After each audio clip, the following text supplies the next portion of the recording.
Shavua Tov, everyone. Hope everyone had a beautiful Shabbat. We're picking up today in Masechet Sanhedrin with a review of last week.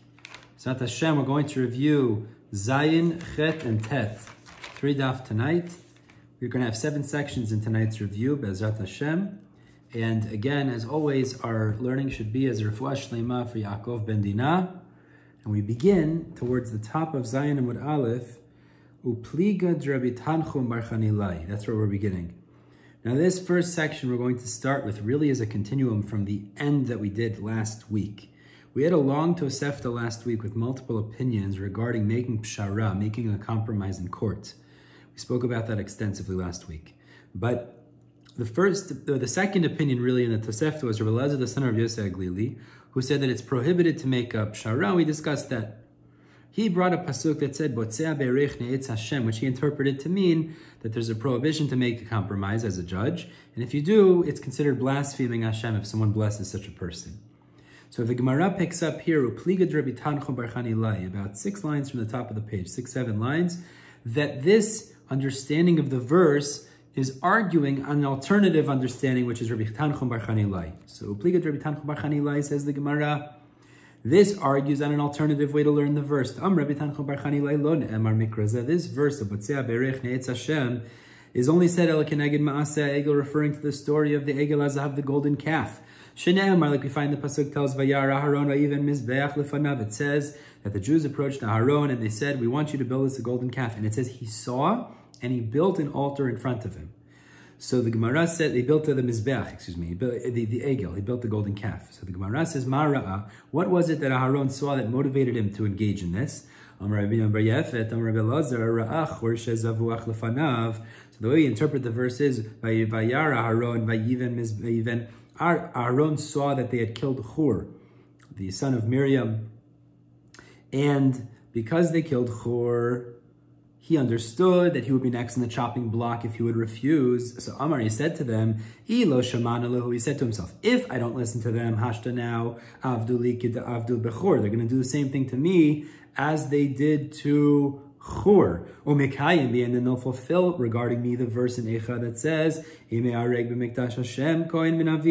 if they shall kill in the sanctuary of Hashem, in the Mikdash Hashem, a Kohen and a Navi, he was a Kohen and a Navi. And we know when the Jews did that in the times of Bayit Rishon to, Rashi says here, Zechariah.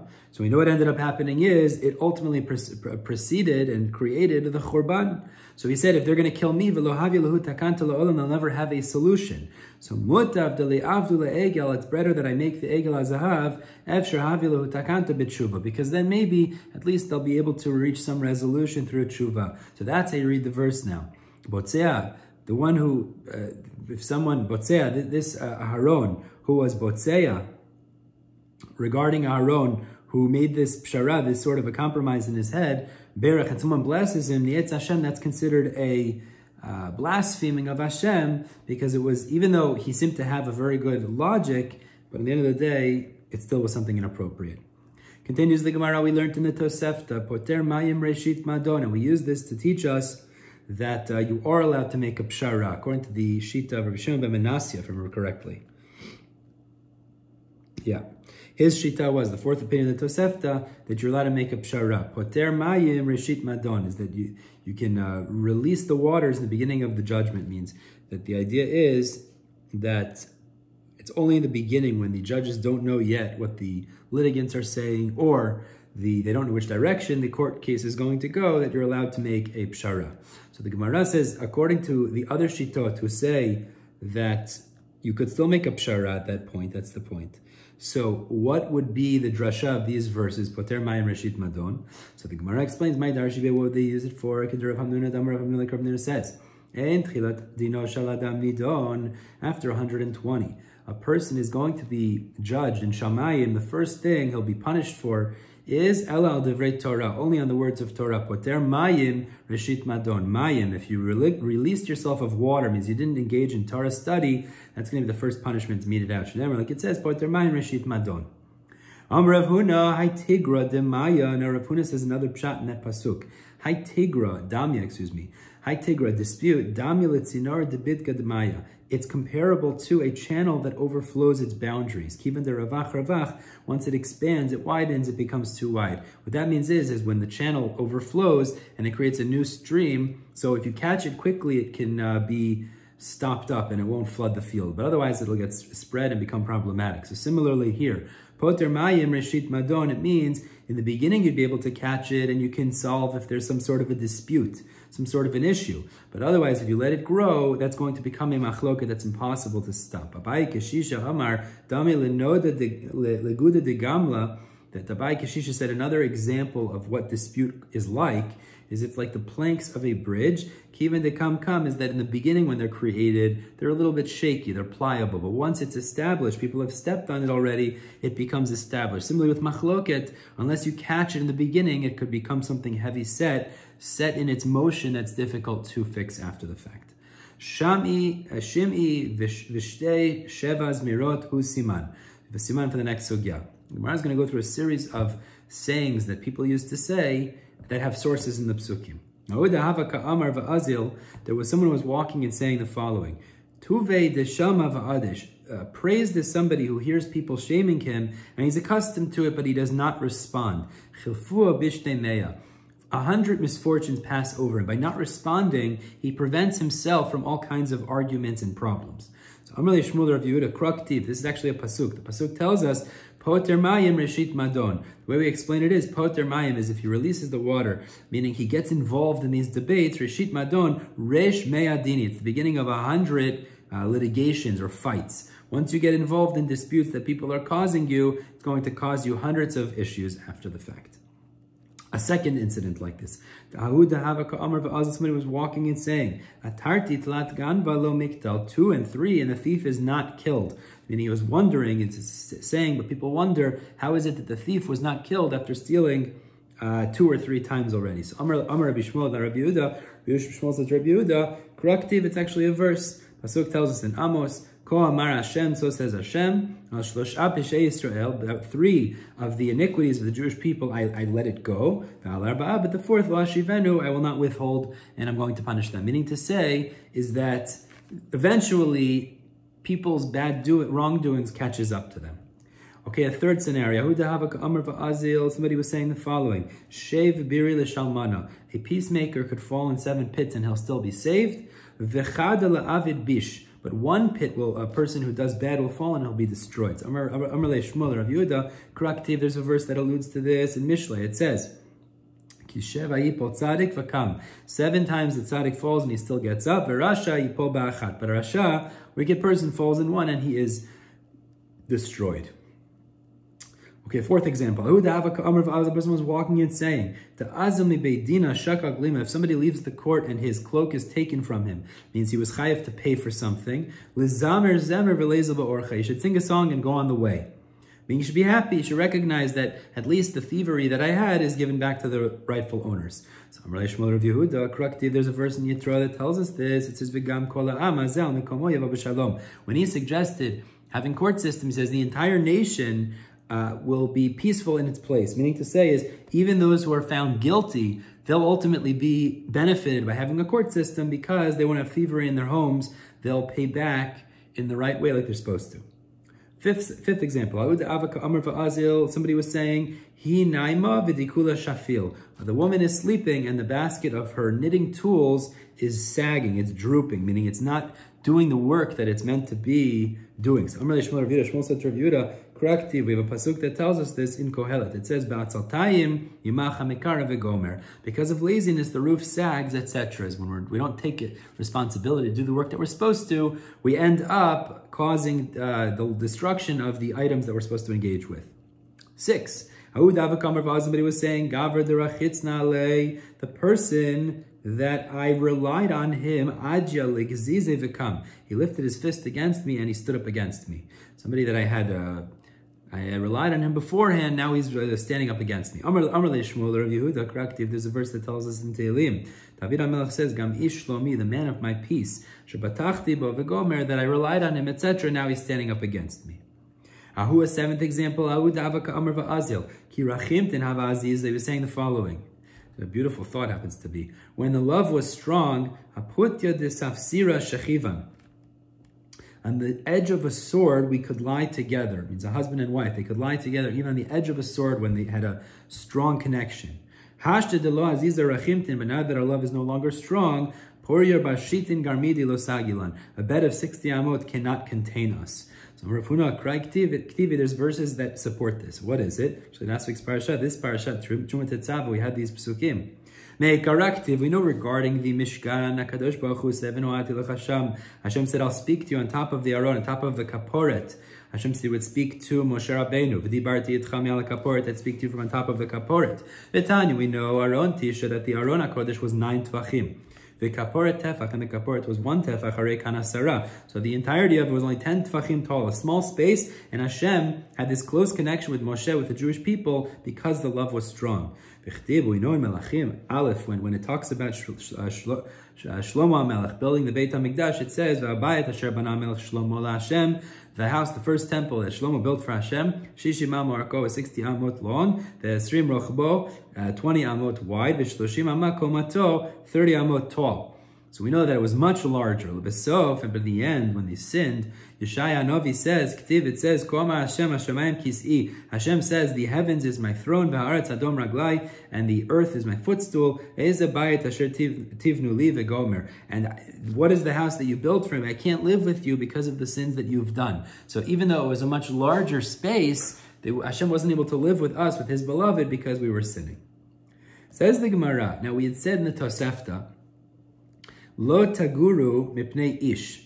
Now literally it means you shouldn't be scared, referring to that the judges shouldn't be worried about the litigants. They should say the psak as they see fit, regardless of the might or the power of the litigants. But we explained another drasha, which was, if there's a student sitting in front of his Rebbe and he sees his Rebbe's paskening, and he knows there's some sort of a claim that could support or prosecute the defendants, the litigants, he's supposed to engage, even though it would seem to be disrespectful against his Rebbe, he shouldn't withhold. That's how we read into the verse. So the Gemara says, "My mashma dahai lo taguru l'shna de kinushay." Where do we find this language of lo taguru means to withhold or to contain? So Amar Nachman, Amar Krelep, there's a few verses. First of all, the pasuk tells us, "V'yayin lo tishteh v'lo te'egor." It says the wine he shouldn't drink, v'lo te'egor, and he should not gather in, or he does not gather in. The point is that again, this uses the terminology of egor, which is to gather or to withhold. Ravach bar Yaakov Amar Me'acha, there's another verse, it tells us in Mishlei, it says, Tachin bekayetz lachma, she gathers in the summer her bread, Agra bekatzir ma'achala, she gathers in the harvest time her food. Ravacha braids Ravika Amar Me'acha, another verse in Mishlei, it says, Oger bekayetz ben maskil, the intelligent person gathers in the summers. The point is, we find this term means to hold in, to withhold, and that's the reference in the pasuk is the student shouldn't withhold, he should speak up if he sees some sort of a claim that needs to be stated. Let's move on to the second section now. A series of agaritas regarding the perspective of a judge. Emet mamon yir'ah siman. Amar Bishmol bar Nachmani Amar Rabbi Yonatan. Kol dayan shedan din emet lamito. Any judge that adjudicates extremely properly, means he cross-analyzes the witnesses, makes sure that the outcome of the court case is perfect. Mash Shechina Yisrael, he causes the Shechina to rest in the Jewish people. Shene'emar, like it says in the pasuk in Tehillim, Elokim nitzav ba'adat kel, Hashem will rest amongst the Jewish people. And why? Because Bekerev Elokim yishpot, amongst the judges, he judges. Means HaKadosh Baruch Hu says, if you're judging like I'm amongst you, meaning to say that you judge properly, so then I'll rest my Shechina amongst the Jewish people. But if he does not, the opposite, he causes the Shechina to leave the Jewish people. Like the pasuk tells us, also in Tehillim, it says, Mishor aniyim, from the plunderers of the poor people, they abuse them. The screams of the impoverished. Ata kum yoma Hashem, now I will get up, says Hashem, and Hashem causes, he leaves, he'll get up and leave the Jewish people. Vegomer. If a judge takes money from one and gives to the other inappropriately, Hashem will take that judge's soul. Like the pasuk tells the Mishlei, do not steal from a poor person because he's poor. And don't crush, don't impoverish the poor man at the gates, referring to in Beit Din. Because Hashem will fight their fights. And Hashem will take the souls of those who oppress them. A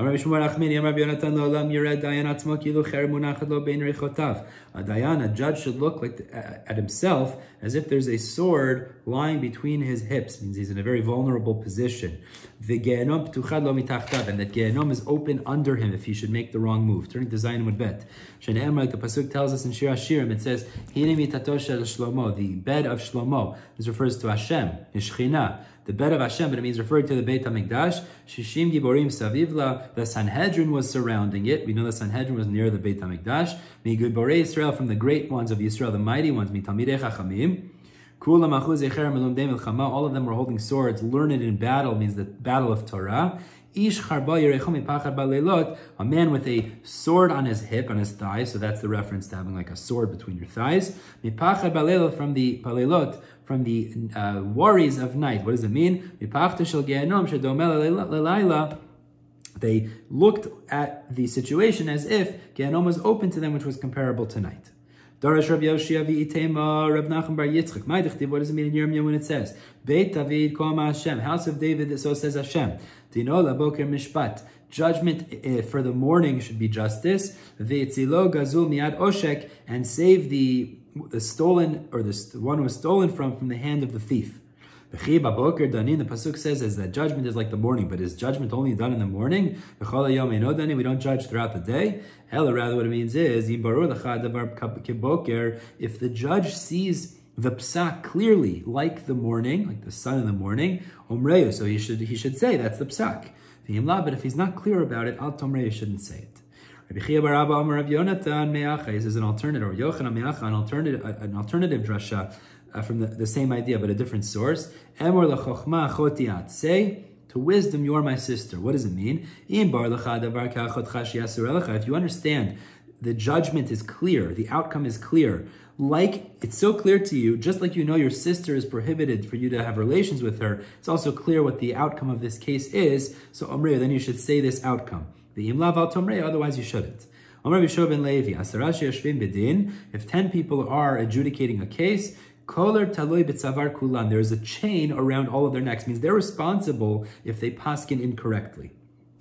So the Gemara says, that's obvious. So the Gemara says, even if you have a student sitting in front of his Rebbe, he's not necessarily involved, he also needs to speak up, and he'll take responsibility if he doesn't, if he knows how to sway the case because of a true point that he has to make. Rav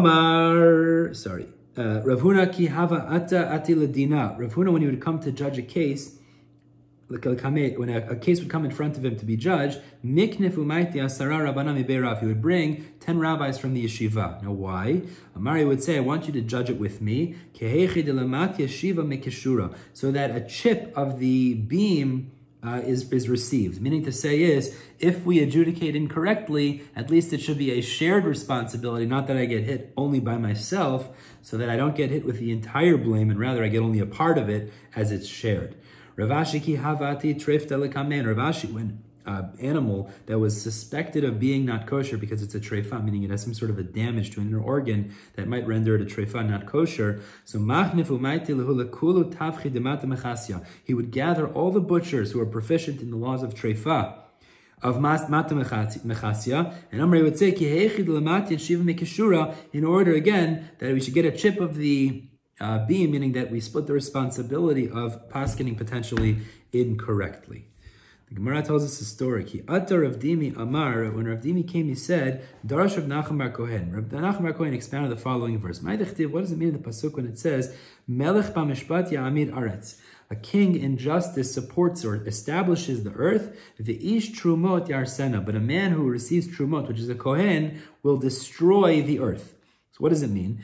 If the judge is like a king, because of his wealth, he is not reliant on anybody else. So a judge, in the same way, because of his wealth of knowledge, he knows how to paskin clearly without asking of anybody else. So then he'll establish the earth, means he'll paskin right, and things will come out good. But if he's like a Kohen who seeks trumot from other people, handouts, meaning he has to go ask, is this the right halacha? Yarsen, he'll end up destroying the earth because he'll paskin wrong, causing mass destruction. Now the Gemara tells us a story relating to this when the Nasi used to appoint judges that were not qualified based on their knowledge. The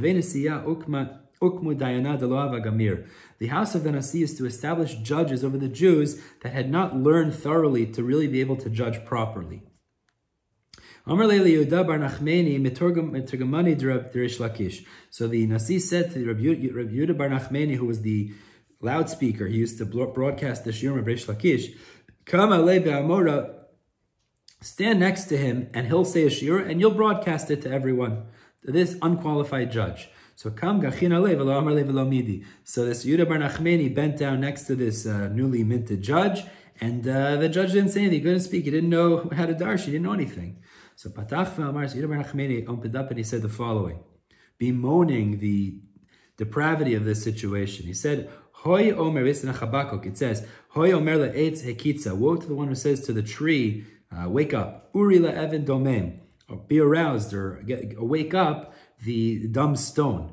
Hu yorek, and he paskin. Hinehu tafuz zahav v'kesef. He is overlaid with gold and silver. It means he looks good superficially, but v'chol ruach in mikirbo. But there's no essence inside of him. There's no spirit inside of him. So too, these judges, they're not qualified. They can't judge. They can't lead the tzibur like this. And the Gemara says, in the future, Hashem will punish those who appoint these people that are not qualified. Like it says in the Pasuk, there in Chabakuk, Hashem in His holy sanctuary, Hasmi panav kol haaretz. Silent will be all those of the land when Hashem metes out punishment to those that appoint judges that are not qualified. Rabbi Shlakish says, if somebody appoints a judge over the tzibur that's not qualified, it's like planting a tree of avodah zarah amongst the Jewish people. Like it says, first it says the appointment of judges, and later it says, don't plant a tree of Asherah, all etz. We know etz refers to Talmidim, so it means if you appoint judges that are not qualified, it's like planting a tree of Avodah Zarah. And it's even worse if it's a place that there are qualified judges. So it's like planting the Asherah near the Mizbeach, the altar. Like the Pasuk says, Hashem, near the altar of Hashem Elokecha, your God.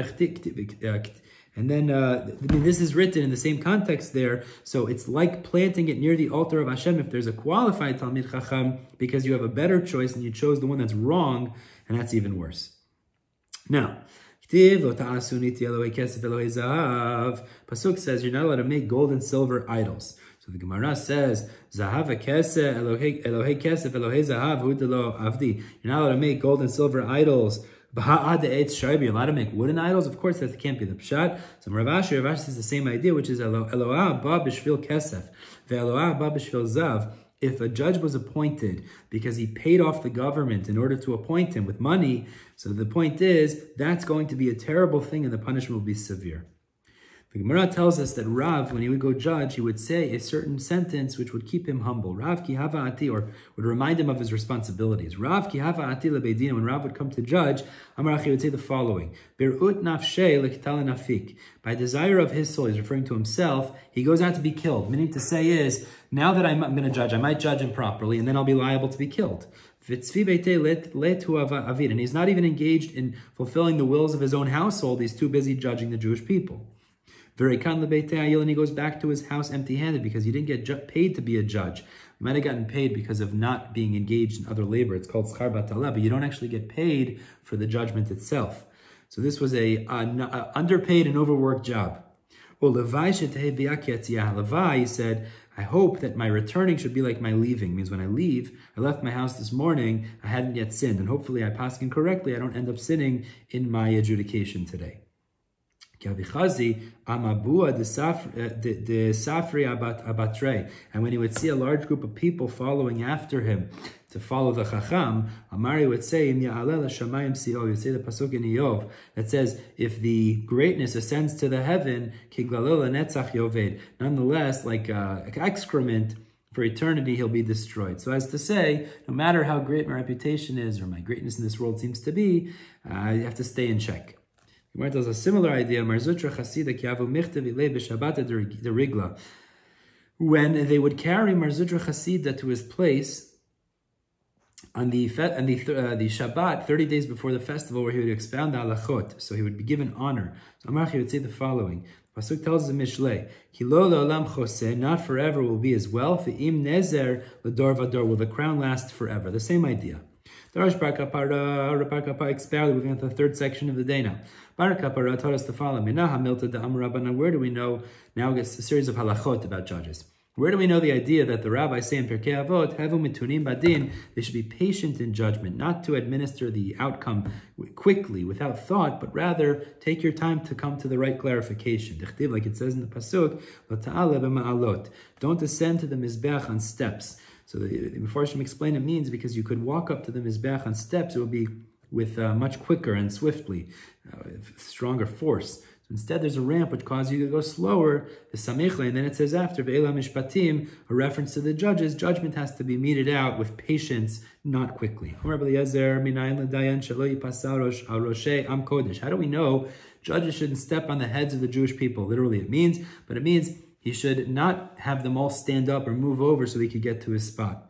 The Pasuk tells it says, don't step on the steps, and then it says, these are the judges, meaning so as to imply he shouldn't step on them, inconvenience them, even though he is the judge, but rather he should give them that kavod. Now the Pasuk tells us, asher tasim, it says, the laws that you should place. This seems to be a strange word because asher talamdem mibayale, it's really say that you should teach them. So it refers to the placement of the vessels that the judges used to use in adjudication.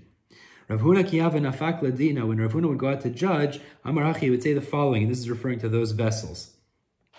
Apikuli, bring me out ma'ani chanutai, the vessels of my store, of my craft. Makal, a stick which was used to hit the people if they wouldn't, if they would do certain averot. Vertzu, a whip, which will meet it out, malkot in court.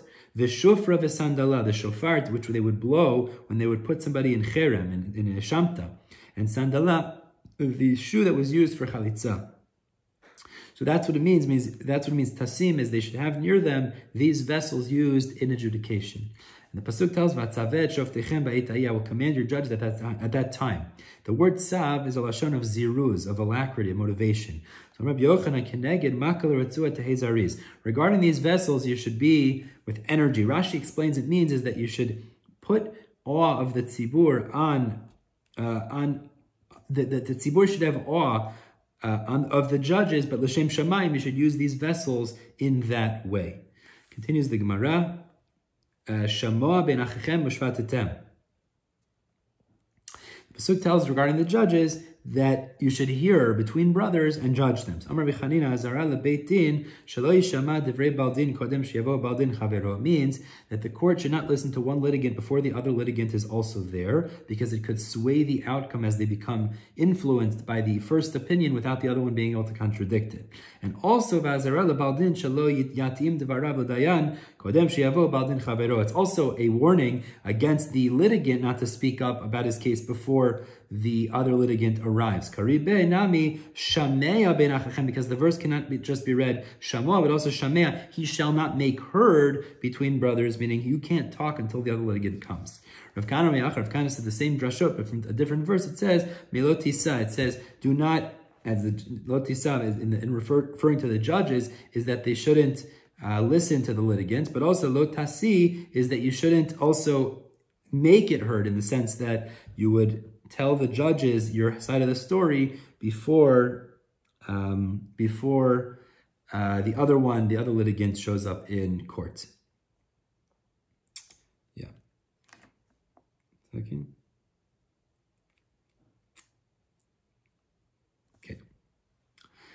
Shvadetem tzedek, the pasuk tells us you shall judge righteously. Amrei Shvakish tzadek et adin v'achar kach chatcheyu. First, you should make sure you're judging righteously, and only then should you mete out the outcome of this court case.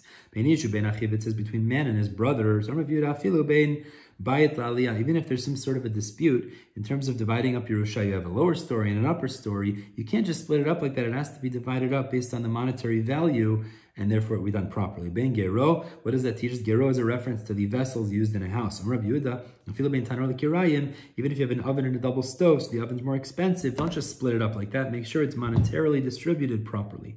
Lo takiru panim b'mishpat. Do not, literally means have favoritism in judgment. Rabbi Yehuda omer lo takireu. You're not allowed to have a favoritism when it comes to judgment. You can't judge somebody if you're a friend. Rabbi Eliezer omer lo tenakreu. The opposite is don't make him a foreigner. You can't judge him if he's an enemy, because this could sway judgment too. A related story, a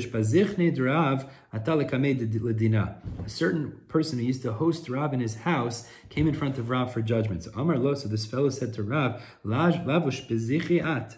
the host said to him, aren't you my guest who used to stay by me? So Amar lo, Rav said, yes. So Amar le, the host said to him, Dina itli, I have a court case for you to adjudicate. So Amar le, so Rav said to him, turn to Chet Amud Aleph, Pasilna l'chaladina, you've invalidated me to judge you because now I have favoritism. You did me a favor in the past. So Amar le, Rav Kahana, pok tainei. So Rav said to Rav Kahana, I want you to go and judge him. I can't.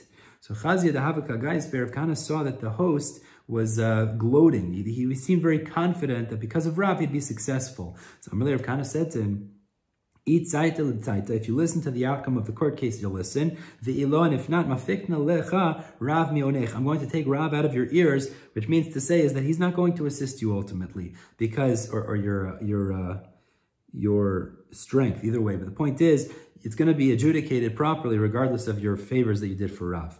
Now the pasuk tells us, kakaton kagadol tishma'on, like the small and the great cases, you should listen to all of them. The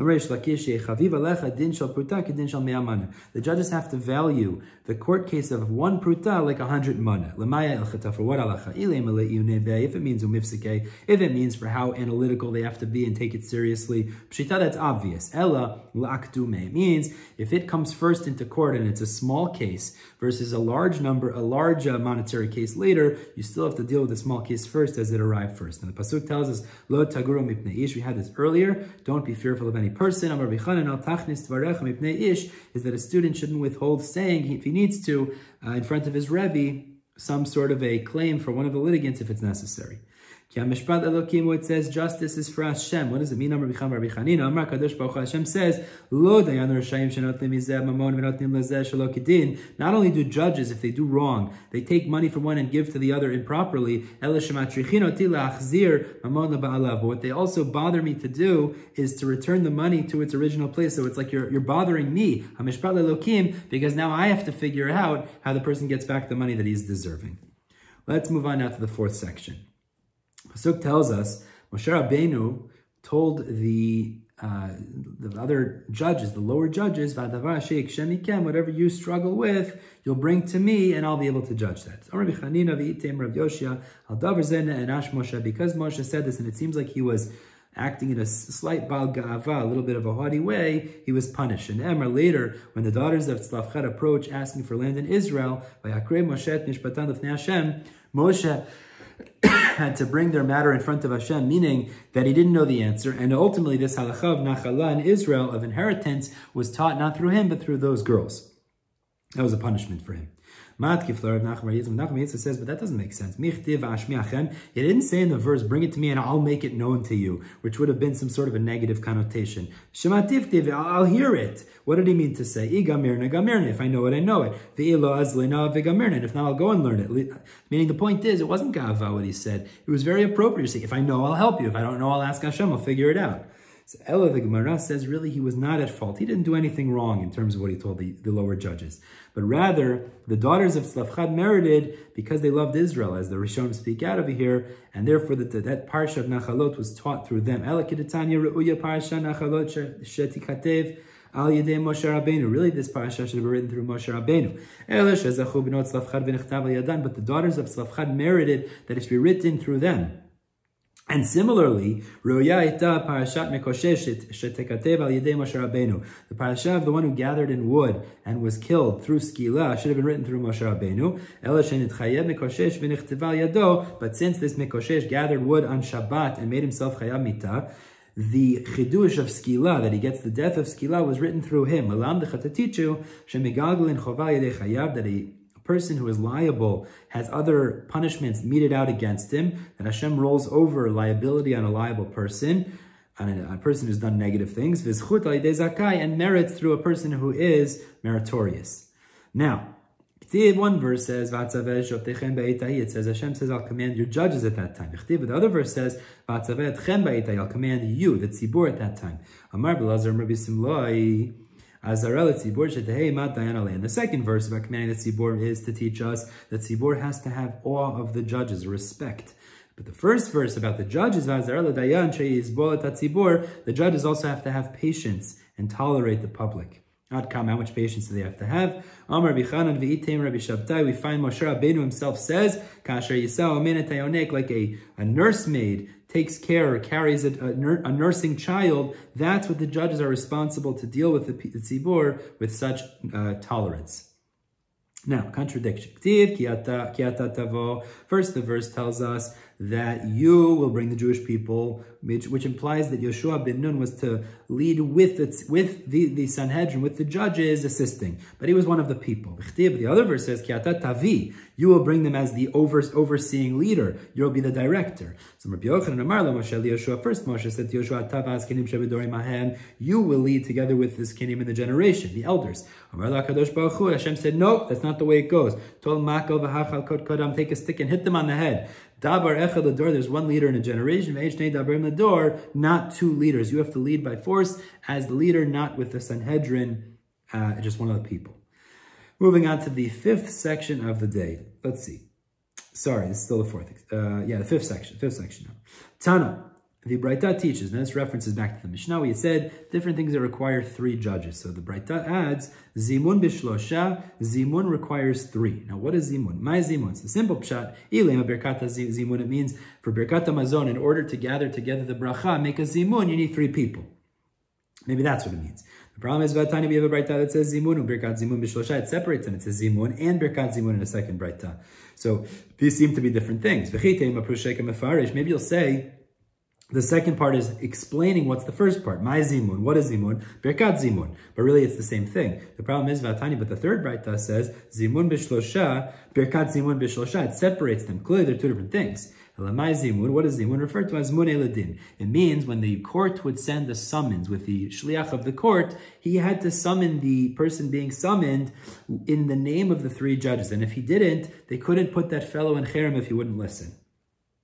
Kihadam Rava, like Rava said, Hani beit lata dayani diatvi. 3 judges are sitting and adjudicating. And the shliach goes of the beit din to summon somebody, but he only summons in the name of one of them. It's not effective. Unless he says in the name of all 3. But this is only when it's not Monday or Thursday, which was the set day the judges would sit in court. But on the day of Monday or Thursday, the person being summoned knows who he's being summoned in the name of. You don't have to say it, and if the person refuses to come, they could put him into cherem, into excommunication, because he refuses, as he knows he's being summoned in the name of these 3 judges. Now, we said in the Mishnah, Tashlume Kefel, that cases of knas, of penalties, need 3 people to adjudicate. So, Shalach le Rav Nachman bar Rav Chizda le Rav Nachman bar Yaakov. Rav Nachman bar Rav Chizda sent a message of Nachman bar Yaakov. Yilamdeinu Rabbeinu, teach us our master. Dine knasot bekama. How many judges are needed to adjudicate penalty cases?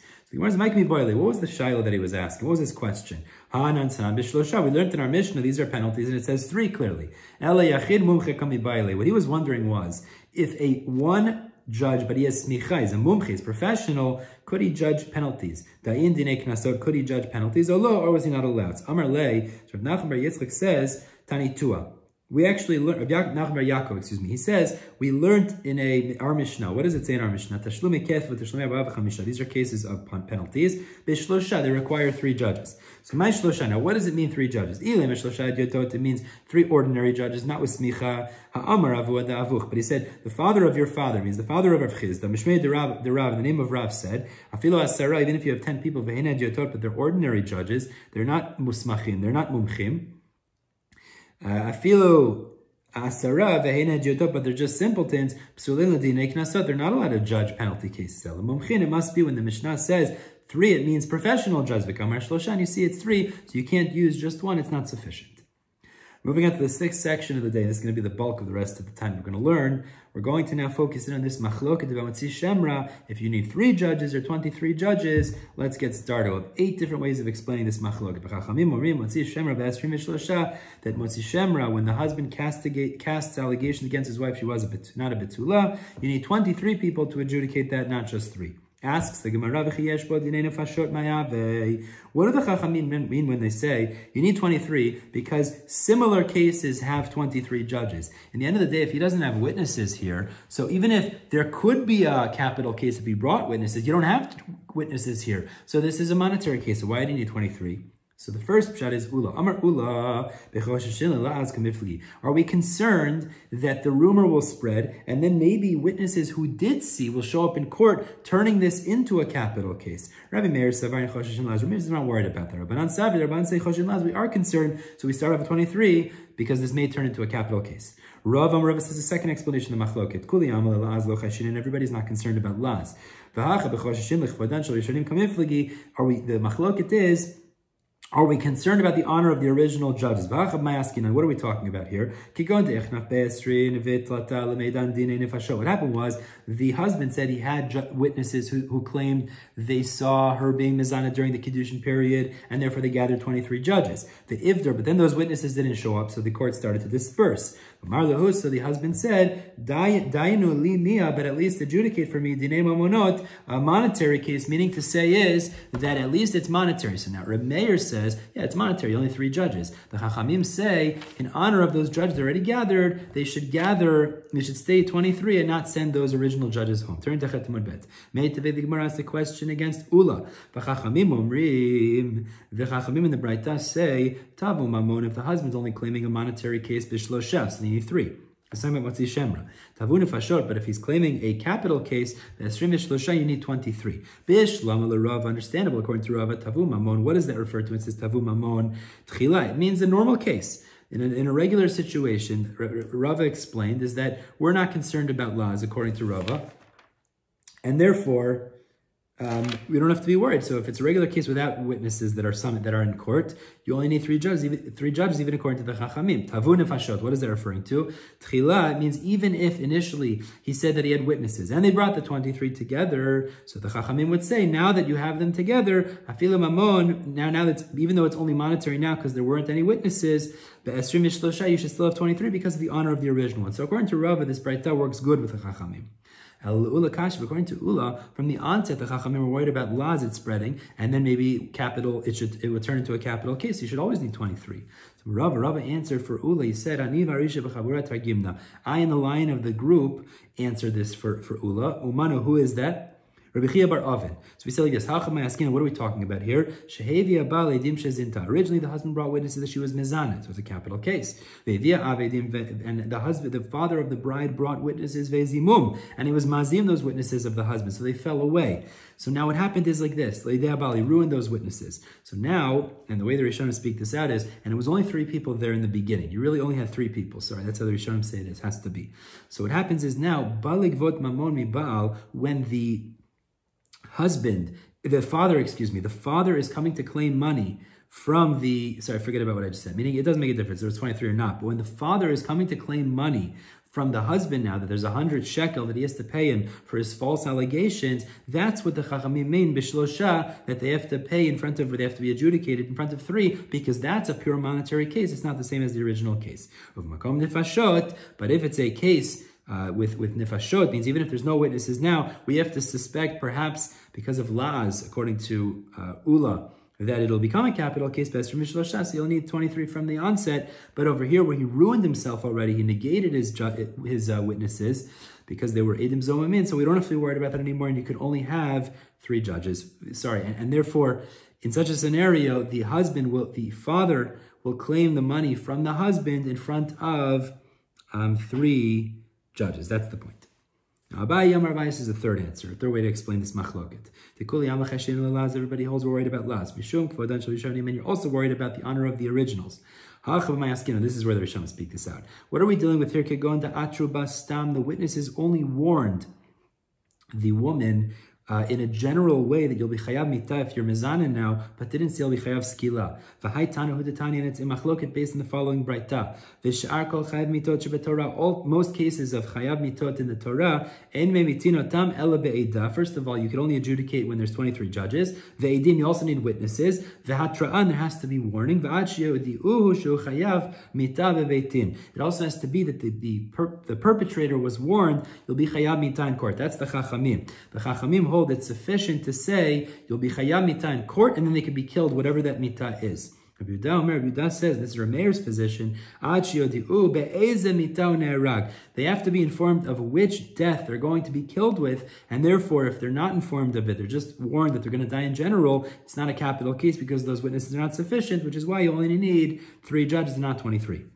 Rav Papa Amar Achabi Isha Chaveraski, now we're talking about a woman, a 4th answer. Papa says, we're talking about a learned woman. And this is a machloket Rav Yossi, Rav Yehuda, and the Rabbanan. The Tanya that the Braita teach Rav Yossi Bar Yehuda Omer. A learned person does not require warning before perpetrating a crime. Because atra'ah is only important, warning is only important to distinguish between unintentional and intentional. And therefore, since a learned person does know that, he doesn't have to be warned. So therefore, since it's a learned person and they did not issue warning, the position of the Chachamim is that, like Rabbi Yossi Bar Yehuda, is that even though there wasn't a warning, these witnesses say, we saw the situation, that's sufficient to make this capital, and she would be, and you need 23 judges to adjudicate. Meir holds like the Rabbanan who say, no, that's not sufficient. She'd also need warning in this case, even though she's Chavera, and since you didn't have it, it's just the money case. Rav Ashi says a 5th answer. Kigon, turning to Tetemud Aleph, atru be malkot velo atru be ktala. What happened is that the woman was warned that in this case, she'll be chayav malkot, and she was not warned that she'll be put to death, even though she's doing something that really should be liable to death. And Rashi explains, we're talking about, according to the Shita, says she could receive malkot with such warning. So essentially, this is a case of malkot. And this is based on machlokit in our Mishnah, Rabbi Shmuel and Rabbanan. The Tanakh, we learned on Betamud Aleph, makot, when it comes to makot, how many judges need to adjudicate it? Getting lashes in court. Bishlosha, Tanakama says 3. That's the position of Rabbi Meir here. Position of Rabbi Yishmael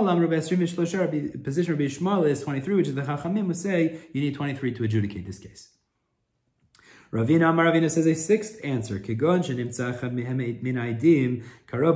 One of the witnesses in a group of 3, let's say, turned out to be a relative or an invalid witness, but he did not issue the warning, and the other 2 did. And this is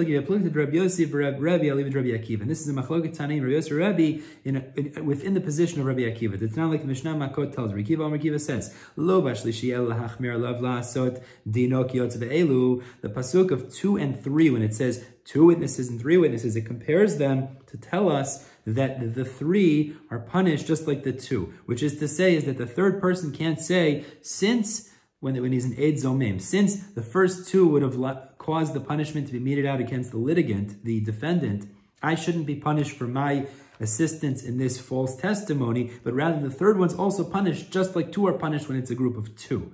And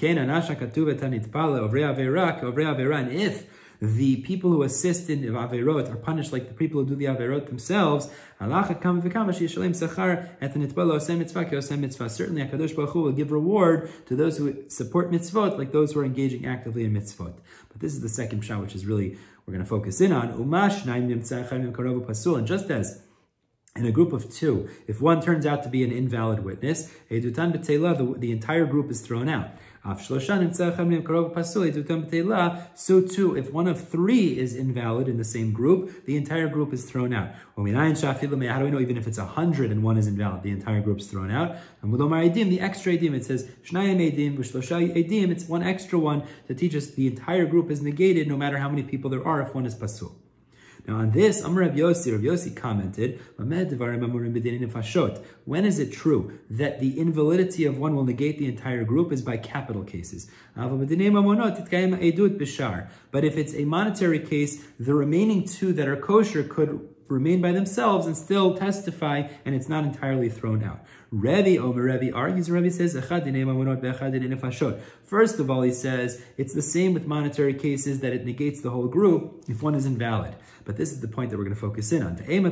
And when is it that by capital cases, one being batel negates the entire group? If the person who's pasul was assisting in the warning meted out to the perpetrator. But if he did not warn, so then, turning to Tetem with Bet,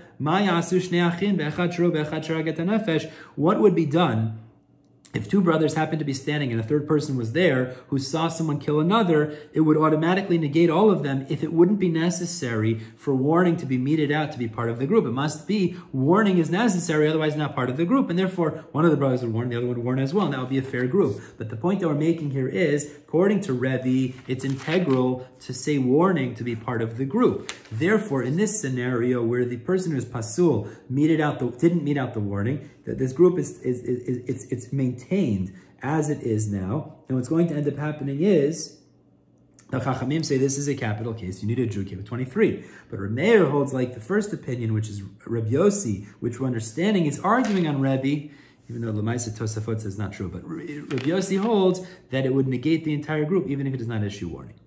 The Ibaitema, seventh answer. What happened is that other people issued the warning and not the witnesses altogether. And this is a machlok Rabbi Yossi and Rabbanan. It says Makot, Rabbi Yossi Omer la'olam eino ne'arag ashu pi shnei edav matrin bo. It's only going to be a capital case that you accept these witnesses if they also issued the warning. Like the pasuk tells, on the mouth of two edim, means if they don't issue the warning, then they're negated. Since they didn't issue the warning, Rabbi Yossi says it's thrown out. Rabbi Meir holds of his position, and therefore this is a monetary case. The Chachamim hold it's sufficient, and it's a capital case. The Ibaitema, and an eighth final answer, is that the witnesses who came in contradicted each other regarding the, for example, as Rashi says, the color of the clothing, the less integral information, but the color of the clothing of the suspected adulterer, but they did not contradict each other in terms of the date and the time. This is a machlok ben Zakai and the Rabbanan. The Mishnah tells us later on Mem Amud Aleph, Maaseh, there was a story, Badak ben Zakai be'uktei te'enim, ben Zakai checked the witnesses, finding them inconsistent regarding the stems of the figs of the tree, that were thick or thin, that apparently this Avera had taken place under. But the point is, he held that would be necessary to match up to and therefore be thrown out, which is why it's a monetary case, and that's their position for a mayor. The Chachamim say it's not necessary as long as the Chakirot line up, you don't need the V'tikot to line up, and it would be acceptable, and that's a capital case. Moving on to the final section, the seventh section of the day now, the Gemara says, Rav Yosef, Hevi Baal Eidim Shezinta. If the husband brought witnesses that she was mizana, so now what the husband's trying to do, again in the case of Motzi Shemer, is to put her to death. Now, the father brought witnesses, a second pair of witnesses, and they were mazim. They negated the first pair, saying, you were with us. And now the first pair needs to be punished what they were trying to mete out to the woman in this case. The witnesses of the husband are killed because they were trying to have the woman killed, but they don't pay because of the principle of kamli b'drava minei. The greater punishment overrides the lesser punishment that they were trying to cause the woman to have. Because otherwise the woman would have lost her ketuvah, but also been killed, so the killing overrides the loss of ketuvah. But Chazar ve'evia bal eidim ve'zimum le'idei av, if the husband shows up with a third group after this, and they're mazim, they negate the witnesses that the father brought, so now what happens is, eidei av ne'aragin u'mishalmin, the second pair of witnesses now is killed and has to pay. And this is an interesting chidush. Why? Mishalmin mamon. Why? Mamon lazeh, because they were trying to cause punishments to two different characters. Mamon lazeh, because they were trying to cause a loss of money to the husband. He would have had to pay a penalty of 100 shekel to the father for his false witnesses, for his false claims. And they would have also caused the first pair of witnesses to die. Since it's two different characters that they would have caused punishment to, they could receive both. We don't apply the principle of kamli b'drav minei. Rav Yosef continues, Ploni Ravov. Now, if somebody walks into court and he says, Ploni Rav Ola Onso, that a certain person sodomized me, he raped me, a man says this, but I was forced. So he and another person could join together to have this person put to death because he's a legitimate witness. No, but if he says that person had relations with me, but I was a willing participant, Rasha, it says Rav Yosef, he's making himself into a Rasha. because he's saying, I went along with it. And the Torah says, Al tashet rasha ed, you can't have rasha as a wicked person, so you can't accept his testimony, then he can't join with another person to put this person to death. Rav argues, he says, Adam karov etzel atzmo. No, a person's considered a relative of himself. Ve'en Adam yisim atzmo rasha. And we can't trust him then to make himself into a rasha. So we do trust him that he and another person would join together to put the other person to death. We can't trust him to make himself into a rasha, and therefore we trust his testimony regarding the other person, not regarding himself, which Rashi says the principle called palgin dibur. We split his word in half. One of the implications we accept regarding the other person, but not regarding himself. Amar Rav, a final point. Ploni Baal Ishti. If a person walks in the court, Yodam with Aleph, a person walks in the court and says, a certain person had relations with my wife and she was willing. So Hu va'acher mitztarfin lo argo. He and another could join together to have the suspected adulterer put to death, avalo lo argo, but not to kill his wife. My kamash malaz. What's the chidush? The palginam dibura. Again, it's that we split up the word. Is that we trust him regarding the other person, but not regarding his wife because he's a relative. But I know that's the same as the first psak. So Ma'odetema, the Gemara says, no, you may have said Adam karov etzel atzmo amrinan. Maybe we say that you're considered a relative for yourself, and therefore we can't trust you regarding yourself. But maybe regarding your wife, since you're trusted regarding the perpetrator, the other adulterer, so maybe say amigo, the way Tosafot says it, just you trusted him, you should also be trusted regarding your wife, and she should be put to death. Kamash Malam, we say no, is that your wife is also considered a karov, a relative of yours. You're not trusted regarding her, but Palgin and Dibur, you're trusted regarding him, and he'll be put to death, not your wife. We're stopping here at the top of Yud Amud Aleph. Bezrat Hashem. We'll pick up next week with Yud Amud Aleph. Everyone have a wonderful week. All the best.